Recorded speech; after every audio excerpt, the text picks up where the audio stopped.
बार की बात है कि एक नगर में दो दोस्त रहते थे।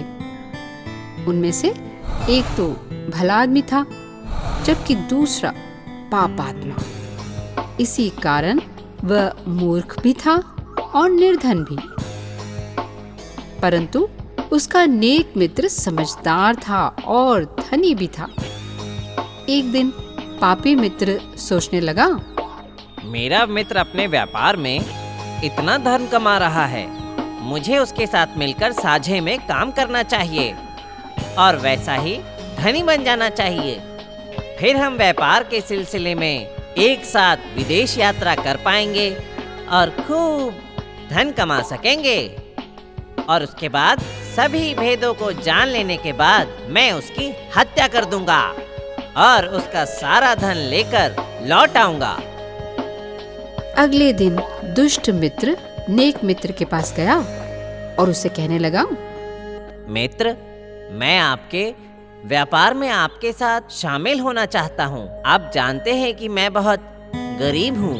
मुझे पूर्ण विश्वास है कि मैं आपके साथ काम करके धनी हो जाऊंगा।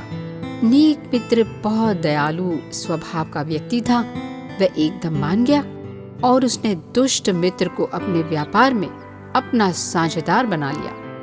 अब वे मिलकर खूब धन कमाने लगे। उनका साझा व्यापार कई महीनों तक ठीक ठाक चलता रहा। दुष्ट मित्र किसी उचित अवसर की तलाश में था और वह विदेशी व्यापार यात्रा का सुझाव अपने मित्र के सामने रख सके। इसलिए एक दिन मौका पाकर उसने अपने मित्र से कहा, मित्र, क्यों ना हम व्यापार के सिलसिले में विदेश की यात्रा भी करें और वहां जाकर भी धन कमाएं। यदि ईश्वर ने चाहा तो हम विदेश से भी खूब धन कमा के लौटेंगे। नेक मित्र दुष्ट मित्र के सुझाव से सहमत हो गया और जल्दी ही वे निर्यात का भरा पूरा सामान लेकर विदेशों को निकल पड़े। एक भारी मंडी में पहुंचकर उन्होंने अपना सारा माल बेच दिया और खूब लाभ कमाया। सारा धन समेटकर वे वापस अपने देश लौट आए। लौटने के बाद खुशी खुशी अभी रहने लगे, लेकिन दुष्ट मित्र मन ही मन कोई दूसरी योजना बना रहा था ताकि वह अपने नेक मित्र को मृत्यु के घाट उतार दे। परंतु वह इस काम में सफल न हो सका। उसने एक और चाल चलने की सोची जिससे वह अपने मित्र के सारे धन को हथिया सके। जब वे अपने नगर के पास पहुंचे तो दुष्ट मित्र ने अपनी योजना के अनुसार नेक मित्र से कहा, सुनो मित्र, जब हमारे सगे संबंधियों को हमारे धन लाभ के बारे में पता चलेगा तो वो सब लोग जल भुन जाएंगे। इसलिए हमें अपने धन का अधिकतम भाग नगर में पहुंचने से पहले यहीं कहीं छुपा देना चाहिए। कुछ दिनों के पश्चात सारा मामला शांत होने पर हम इसे निकालकर ले जाएंगे।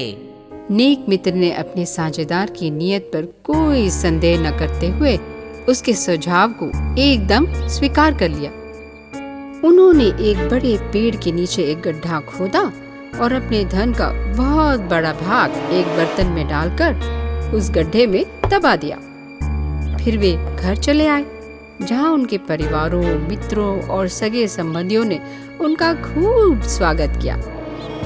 दुष्ट मित्र बहुत ही खुश था क्योंकि अब वो निर्धन नहीं था। वह उतना ही धनी हो गया था जितना कि उसका नेक मित्र था। एक रात दुष्ट मित्र अपनी योजना को कार्य रूप देने के लिए उस पेड़ पर पहुंच गया जहां उन्होंने धन छुपा रखा था। उसने सारा धन बर्तन में से निकाल लिया। खाली बर्तन उसने गड्ढे में वापस रख दिया और उस गड्ढे को मिट्टी से भर दिया। वह अपने मन में बहुत खुश था। कुछ दिनों के बाद दुष्ट मित्र अपने दूसरे मित्र के पास गया और उससे कहने लगा, मित्र, अब हमारे लाभ और कमाई की बात ठंडी पड़ चुकी है। हमें अपना धन अपने घर ले जाना चाहिए ताकि इसको कोई और निकाल कर ना ले जाए।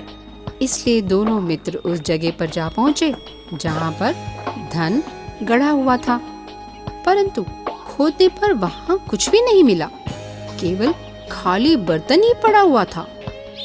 दुष्ट मित्र ने एकदम सारा दोष नेक मित्र पर लगा दिया कि धन उसी ने चुराया था। वह कहने लगा, दुष्ट मित्र, यदि कोई अन्य व्यक्ति इस धन को निकाल कर ले जाता तो वो ये खाली बर्तन यहाँ बिल्कुल नहीं छोड़ता और गड्ढे को फिर से मिट्टी से भरकर नहीं जाता। मेरा हिस्सा जल्दी से मुझे दे दो, वरना मैं अदालत का दरवाजा खटखटाऊंगा। नेक मित्र ने कहा, मित्र, मैंने धन नहीं चुराया। परंतु दुष्ट मित्र उसकी बात सुनने के लिए तैयार ही नहीं था। झगड़ा बढ़ गया और दोनों कचहरी तक पहुंच गए। न्यायाधीश ने दोनों पार्टियों की कहानी सुनी और सोच विचार करके बोले, मामले का संबंध सीधा दोनों पक्षों के ईमान पर है। कोई लिखित प्रमाण भी नहीं है जिसको आधार बनाया जा सके। इसलिए सच की जानकारी हासिल करने के लिए और असली चोर को पकड़ने के लिए तुम दोनों को एक परीक्षा देनी होगी। परीक्षा की बात सुनकर दोनों मित्र के होश उड़ गए, परंतु नेक मित्र इस परीक्षा के लिए एकदम तैयार हो गया। दुष्ट मित्र बोला, हुजूर, ये बात बिल्कुल सच है कि इस मामले से संबंधित कोई लिखित प्रमाण नहीं है, लेकिन परीक्षा से पहले मौखिक गवाही भी ली जा सकती है और ये साधारण प्रचलन भी है। हुजूर, किसकी मौखिक गवाही ली जा सकती है इस मामले में? बताओ, कोई है क्या? न्यायाधीश ने पूछा।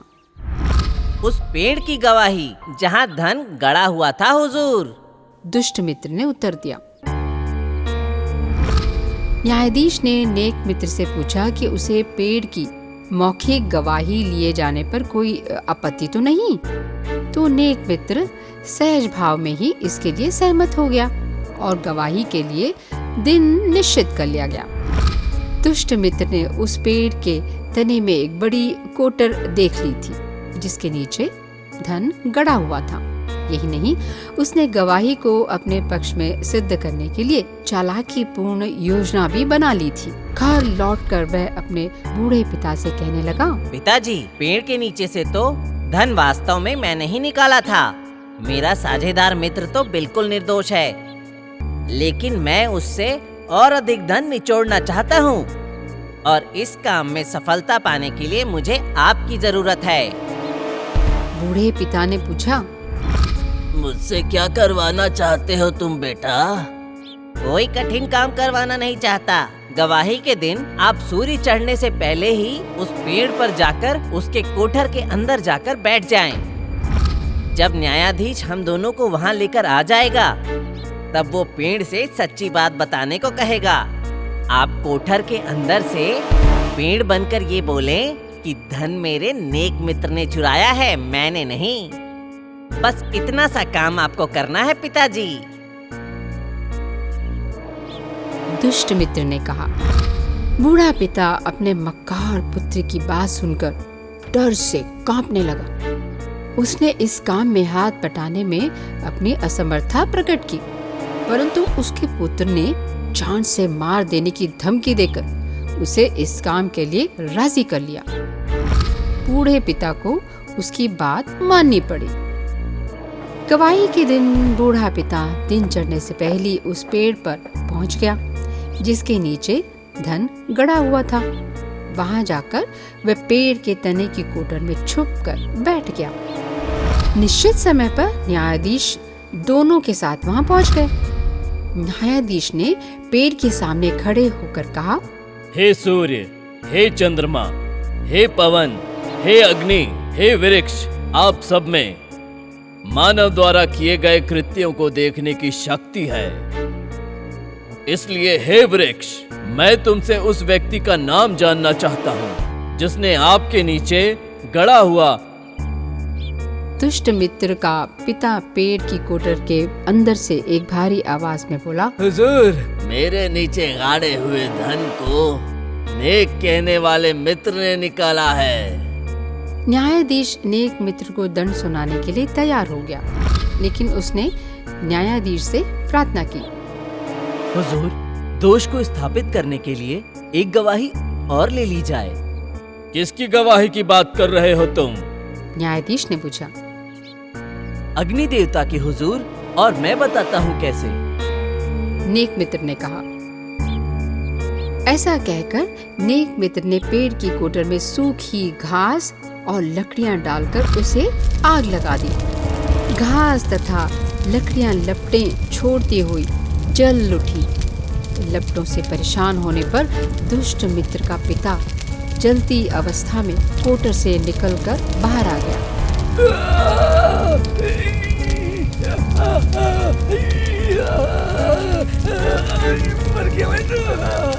अरे बचाओ! न्यायाधीश के पूछने पर बूढ़े पिता ने सारी बात सच सच बता दी और अपने दुष्ट पुत्र को कड़ी सजा देने की प्रार्थना भी की। इसके बाद बूढ़ा पिता वहीं गिरकर मर गया। न्यायाधीश ने दुष्ट मित्र को परिश्रम युक्त सख्त कैद तथा भारी जुर्माने का दंड सुना दिया। यही नहीं, उसे अपने मित्र के हिस्से का धन भी लौटाना पड़ा। बच्चों, याद रखें कि पाप हमेशा नाश का कारण बनता है।